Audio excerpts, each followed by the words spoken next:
Pernahkah Anda merasa, sudah kerja banting tulang dari pagi sampai malam, keringat sudah jatuh, doa sudah tak pernah putus, tapi uang tetap saja cuma numpang lewat. Gaji datang sebentar, langsung hilang entah kemana. Hutang bukannya berkurang, malah terasa semakin menghimpit dada. Jika Anda lahir di weton wage, dan hidup terasa sempit seperti ini, jangan buru-buru menyalahkan takdir, karena bisa jadi bukan rezekinya yang kecil, tetapi wadah rezekinya yang bocor. Dan yang paling mengejutkan, kebocoran itu bukan dari usaha, bukan dari nasib, tapi dari lisan kita sendiri. Selamat datang di channel Pak Dedian, tempat di mana kebijaksanaan leluhur Jawa kembali dihidupkan lewat cerita, pemahaman, dan makna mendalam tentang kebudayaan Jawa, spiritual Jawa, weton, serta motivasi kehidupan. Assalamualaikum warahmatullahi wabarakatuh. Salam sejahtera untuk panjenengan semua, semoga hari ini selalu diberi kesehatan, keselamatan, dan kelimpahan rizki, amin ya rabbal alamin. Weton wage dikenal dalam primbon Jawa sebagai weton yang kuat batin, sabar dan tahan uji. Orang-orang yang lahir di weton ini bukan tipe yang meledak-ledak mengejar dunia. Langkahnya pelan, sikapnya tenang, dan hatinya cenderung memilih diam daripada ribut. Karena itulah, sejak dahulu para leluhur mengatakan, wage iku ora kanggo sugih dadakan, nanging sugih sing linuwih lan awet. Artinya, orang wage memang tidak ditakdirkan kaya instan, tetapi jika rezekinya sudah terbuka, ia datang dengan cara yang terhormat, stabil, dan membawa berkah panjang. Namun justru disitulah letak ujiannya. Karena wataknya lembut, karena lisannya jarang membantah, karena sikapnya tidak suka menolak, orang wage sering dijadikan tempat curhat, tempat cerita, tempat meluapkan emosi orang lain. Dari urusan rumah tangga, masalah rezeki, sampai aib saudara sendiri. Awalnya hanya mendengar, lama-lama ikut menimpali. Lalu tanpa sadar, ikut larut dalam dosa lisan. Ngopi sebentar di teras, cerita sedikit setelah maghrib. Menertawakan kekurangan orang lain dengan dalih bercanda. Mengomentari rezeki tetangga. Menyimpulkan kesalahan saudara tanpa pernah tahu kebenarannya secara utuh. Semua itu terasa sangat ringan, bahkan sering dianggap lumrah. Ah, cuman cerita biasa, katanya. Bukan fitnah, cuma kenyataan, dalihnya. Padahal yang tidak disadari oleh banyak orang wage adalah satu hal yang sangat mengerikan. Setiap kata yang keluar dari lisan sedang ditimbang di langit. Bukan hanya ditimbang, tetapi dicatat, dipindahkan, dan diproses. Ketika lisan mulai longgar, ketika gibah terasa wajar, saat itulah wadah rezeki mulai bocor tanpa suara. Di dunia, kita merasa tidak kehilangan apa-apa, namun di alam goib, saldo pahala sedang ditransfer habis-habisan, sedikit demi sedikit, tanpa notifikasi, tanpa peringatan. Itulah mengapa banyak weton wage merasa heran, usaha sudah maksimal, kerja sudah jujur, doa tidak pernah putus, namun uang selalu terasa sempit. Hutang sulit lunas, rezeki seperti tertahan di pintu langit. Bukan karena Allah menutup pintu rezeki, tetapi karena kita sendiri yang membiarkan pintu itu berlubang melalui lisan. Dan jika bagian ini terasa menampar hati Anda, itu bukan kebetulan. Itu tanda bahwa Allah masih memberi kesempatan agar weton wage berhenti sejenak, bermuhasabah, dan menyelamatkan rezekinya sebelum benar-benar kering. Sebelum kita lanjut lebih dalam, saya ingin mengajak panjenengan semua untuk klik tombol subscribe agar kita selalu terhubung dalam perjalanan spiritual ini. Semoga sedulur semua yang menonton hari ini senantiasa diberikan kesehatan lahir dan batin, dijauhkan dari segala bala dan mara bahaya, serta dilimpahkan rizki yang barokah tanpa putus. Amin ya robbal alamin. Tulis di kolom komentar dari kota mana panjenengan berasal, biar saya bisa kirimkan doa khusus dari sini untuk sedulur semua. Dan sekarang, mari kita bahas weton wage hati-hati. Rezekimu bocor gara-gara lisan, hutang jadi berat, siap. Mari lanjut. Ada dosa yang tidak membuat tangan kotor, tidak menumpahkan darah, tidak merusak harta orang lain secara kasat mata. Namun justru dosa inilah yang paling sering dilakukan, paling dianggap wajar, dan paling cepat mengeringkan rezeki, terutama bagi orang-orang yang berhati lembut seperti weton wage. Dosa itu adalah ghibah, menggunjing, membicarakan keburukan orang lain saat ia tidak ada, bukan untuk memperbaiki, tetapi untuk melampiaskan rasa puas di hati. Yang membuat ghibah begitu berbahaya, bukan karena besarnya suara, melainkan karena halusnya ia masuk ke dalam hidup. Ia tidak datang dengan wajah seram. Ia datang sebagai candaan, sebagai obrolan ringan, sebagai sekadar cerita. Cuma ngomong sedikit. Bukan fitnah, ini kenyataan. Dia juga begitu kok, pantas dibicarakan. Kalimat-kalimat inilah yang pelan-pelan membius hati orang wage, karena wataknya yang tidak enakan, yang sulit memotong pembicaraan, yang takut dianggap tidak nyambung atau sok suci. Tanpa sadar, lisan ikut bergerak. Tanpa sadar, pahala ikut mengalir pergi. Allah tidak main-main saat membahas ghibah. Dalam Al-Quran, Allah berfirman, "Apakah salah seorang di antara kamu suka memakan daging saudaranya yang sudah mati?" Quran Surat Al-Hujurat ayat 12. Renungkan baik-baik. Allah tidak mengibaratkan ghibah sebagai dosa kecil, bukan sekadar kesalahan ucapan, tetapi kanibalisme. Bayangkan seseorang yang sudah mati, tidak bisa membela diri, tidak bisa melawan, lalu dagingnya dimakan perlahan. Begitulah ghibah bekerja. Pelan, senyap, dan kejam. Setiap kali kita menggunjing, sebenarnya kita sedang memakan pahala kita sendiri. Bukan pahala orang yang dibicarakan, tetapi pahala kita. Hasil sholat, puasa, sabar, dan doa panjang di sepertiga malam. Dan inilah yang paling menyakitkan bagi weton wage. Orang wage biasanya banyak menahan diri, banyak bersabar, banyak mengalah. Namun semua kesabaran itu bisa runtuh hanya karena satu meja obrolan, satu tawa, satu komentar, satu kalimat yang seharusnya ditahan. Lalu setelah itu apa yang terjadi? Hidup terasa berat, uang cepat habis, hutang menekan dari segala arah, usaha seperti jalan di lumpur. Bukan karena kerja Anda kurang keras, bukan karena doa Anda kurang panjang, tetapi karena pahala Anda sudah lebih dulu habis, ditukar dengan dosa lisan. Yang lebih mengerikan lagi, ghibah bukan hanya menghabiskan pahala. Jika pahala sudah habis, maka dosa orang yang kita gunjing akan dipindahkan ke kita. Artinya apa? Kita menanggung beban yang bukan milik kita. Kesalahan orang lain kita pikul sendiri.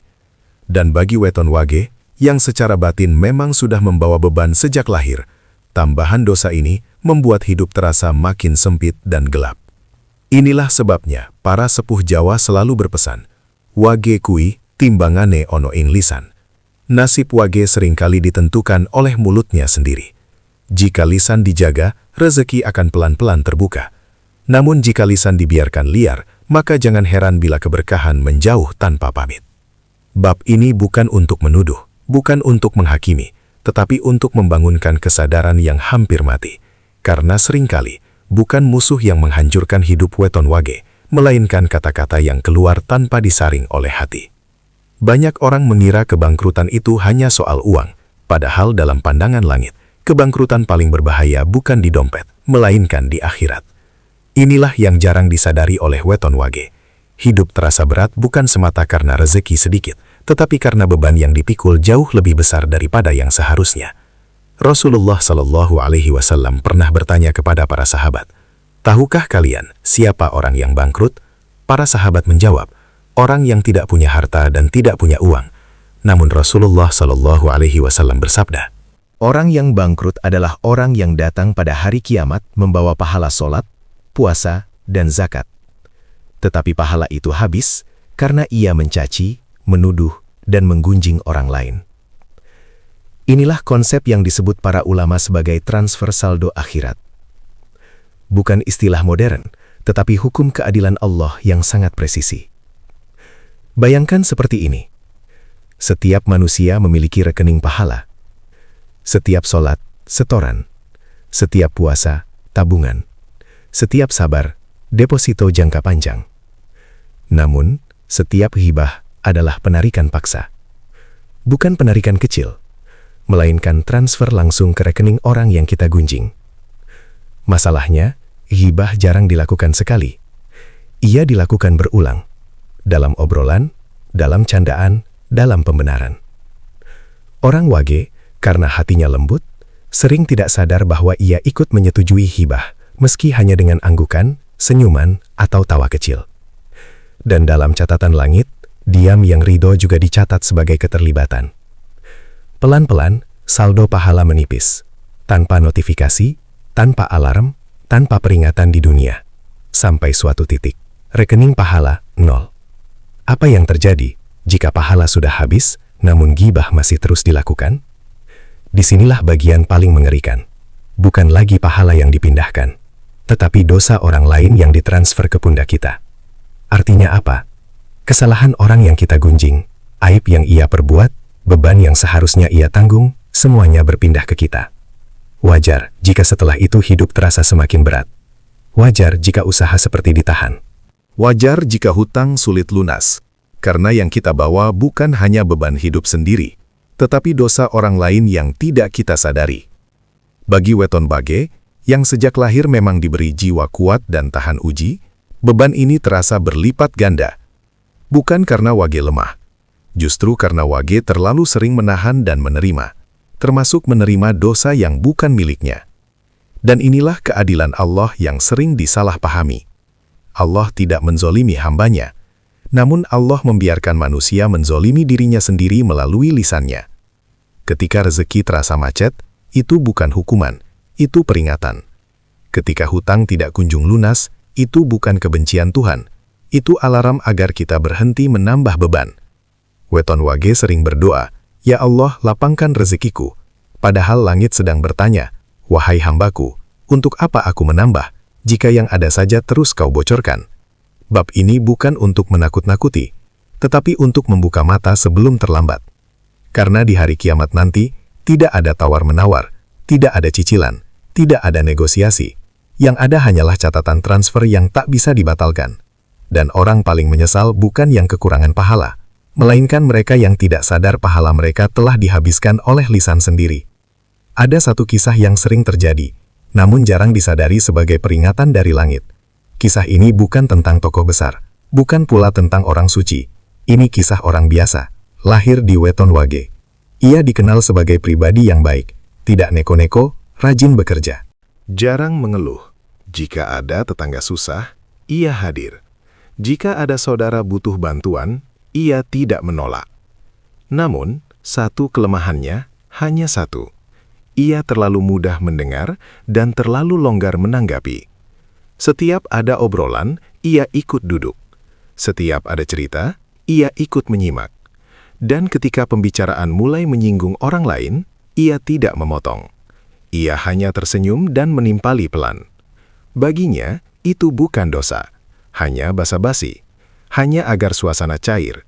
Hanya supaya tidak dianggap sombong. Sampai suatu hari, hidupnya mulai berubah. Usahanya seret, pemasukan dan pengeluaran tidak pernah seimbang. Hutang muncul satu persatu. Yang paling menyakitkan, doa-doanya terasa kosong. Ia sholat, tapi hatinya lelah.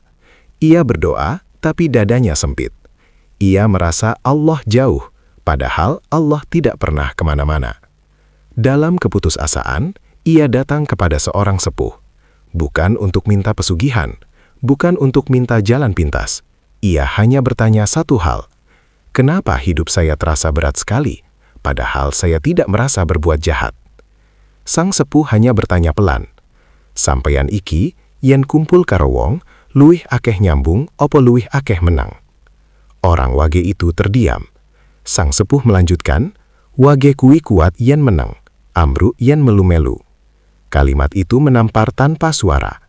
Ia pulang dengan kepala tertunduk, mulai mengingat satu persatu obrolan yang pernah ia ikuti. Satu persatu tawa yang muncul di atas aib orang lain.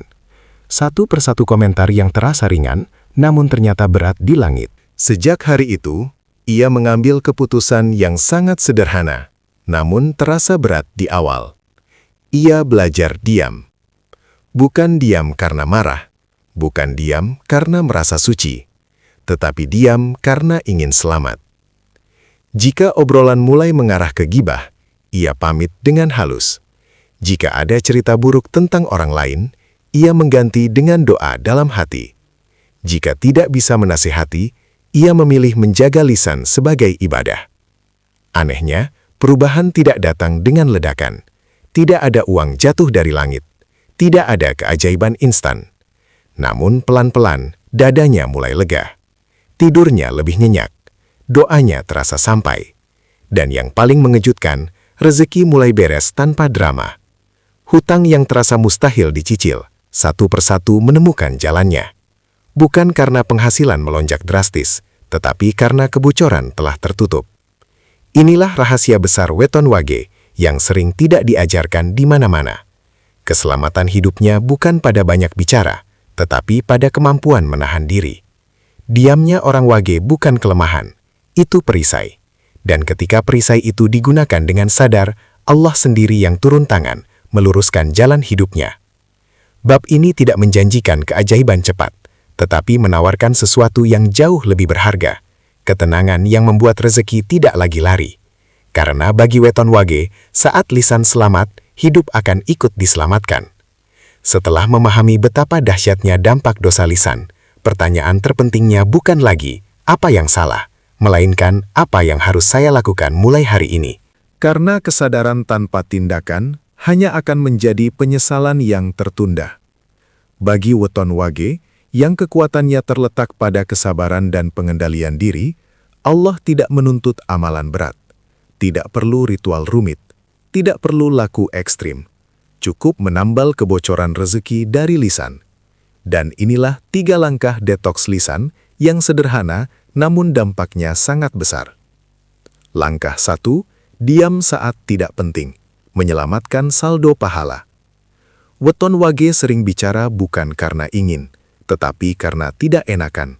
Takut dianggap dingin, takut dicap tidak nyambung, takut dikira so alim. Padahal, dalam pandangan langit, diam adalah ibadah paling aman ketika pembicaraan tidak membawa manfaat. Mulai hari ini, tanamkan satu prinsip. Jika ucapanku tidak menambah kebaikan, maka diamku adalah sedekah. Saat obrolan mulai mengarah ke membahas keburukan orang, membuka aib keluarga, mengomentari rezeki orang lain, cukup lakukan satu hal sederhana. Tarik nafas, tersenyum, dan alihkan topik, atau pamit dengan sopan. Ingat, 1 menit diam bisa menyelamatkan pahala bertahun-tahun. Langkah 2, ganti gibah dengan doa, membalik arah energi. Lisan yang sudah terbiasa gibah tidak bisa langsung berhenti total, namun ia bisa dialihkan. Setiap kali telinga mendengar cerita buruk tentang seseorang, latih diri untuk berbisik dalam hati. Ya Allah, perbaiki dia dan perbaiki aku. Kalimat pendek ini sangat penting, karena ia memutus rantai dosa dan mengubah posisi kita dari pelaku menjadi penjaga diri. Bagi Weton Wage, doa diam-diam seperti ini adalah bentuk kecerdasan batin yang tinggi. Tanpa membantah orang lain, tanpa menggurui, tanpa menyakiti. Energi yang tadinya negatif berbalik menjadi penarik keberkahan. Langkah 3. Jaga lingkaran obrolan. Menutup sumber kebocoran. Rezeki bukan hanya soal usaha, tetapi juga lingkungan. Weton Wage sering terjebak di lingkaran obrolan yang sama. Orang-orang yang gemar membicarakan orang lain, mengeluh, dan menyalahkan keadaan. Mulai sekarang, lakukan seleksi halus. Bukan dengan marah, bukan dengan memutus silaturahmi, tetapi dengan mengurangi durasi, mengubah kebiasaan, dan menjaga jarak sehat. Karena 1 meja gosip bisa lebih berbahaya daripada 1 kesalahan besar. Para sepuh Jawa berkata, Wage kui kudu ngerti papan meneng lan papan lungah. Orang Wage harus tahu kapan diam dan kapan berani pergi demi keselamatan hidupnya sendiri. Praktik 40 hari, kunci perubahan nyata. Jika 3 langkah ini dilakukan secara konsisten selama 40 hari, akan ada perubahan yang terasa. Hati lebih tenang, tidur lebih nyenyak, pikiran lebih jernih, rezeki terasa cukup, masalah pelan-pelan menemukan jalan keluar. bukan karena kita menjadi orang suci, tetapi karena kita berhenti melukai diri sendiri lewat lisan. Bab ini bukan janji kosong. Ini jalan pulang bagi weton wage yang selama ini merasa hidupnya berat tanpa sebab. Karena ketika lisan dijaga, Allah sendiri yang akan menjaga sisanya. Pada titik ini, satu hal harus dipahami dengan jujur. Hutang bukan sekedar masalah uang. Ia adalah ujian batin, ujian kepercayaan, dan ujian kesabaran. Bagi weton wage, hutang sering datang bukan karena hidup berfoya-foya, melainkan karena terlalu sering mengalah, menolong, dan memikul beban orang lain. Dan justru karena itu, Allah tidak meninggalkan weton wage tanpa jalan keluar. Allah berfirman, "Barang siapa bertakwa kepada Allah, niscaya Dia akan memberinya jalan keluar dan memberinya rezeki dari arah yang tidak disangka-sangka." Quran Surat At-Talaq ayat 2-3. Ayat ini bukan sekedar janji, tetapi mekanisme langit. Ketika lisan dijaga, ketika hati dibersihkan, maka takwa mulai tumbuh. Dan saat itulah jalan keluar dibuka. Amalan 1. Istighfar yang disadari, pembersih dosa tak terlihat. Weton wage dianjurkan memperbanyak istighfar, bukan sekedar di lisan, tetapi dengan kesadaran penuh. Minimal 100 kali sehari, dengan niat, "Ya Allah, ampuni dosa lisanku yang aku sadari maupun tidak." Istighfar yang seperti ini bekerja seperti air yang menambal retakan batin. Ia tidak membuat kaya mendadak, tetapi membuat rezeki berhenti bocor. Dan ketika bocor berhenti, pelunasan hutang tinggal soal waktu. Amalan 2. Niat diam sebagai ibadah, kunci khas weton wage. Setiap kali weton wage menahan diri untuk tidak ikut gibah, niatkan dalam hati, "Aku diam demi menjaga rezeki keluargaku." Diam yang diniatkan ibadah, dicatat sebagai pahala aktif, bukan pasif. Inilah amalan yang sering diremehkan, padahal justru paling selaras dengan watak wage. Amalan 3. Sedekah rutin walau kecil, pembuka jalan lunas. Banyak orang menunggu kaya dulu untuk sedekah. Padahal dalam Al-Quran, Allah tidak pernah menunggu kita lapang. Sedekah 2.000 sampai 5.000 rupiah per hari dengan niat, "Ya Allah, jadikan ini sebab lunasnya hutangku dengan cara yang Engkau ridhoi." Sedekah bagi weton wage adalah tombol darurat langit. Ia mengundang pertolongan tanpa perlu diumumkan.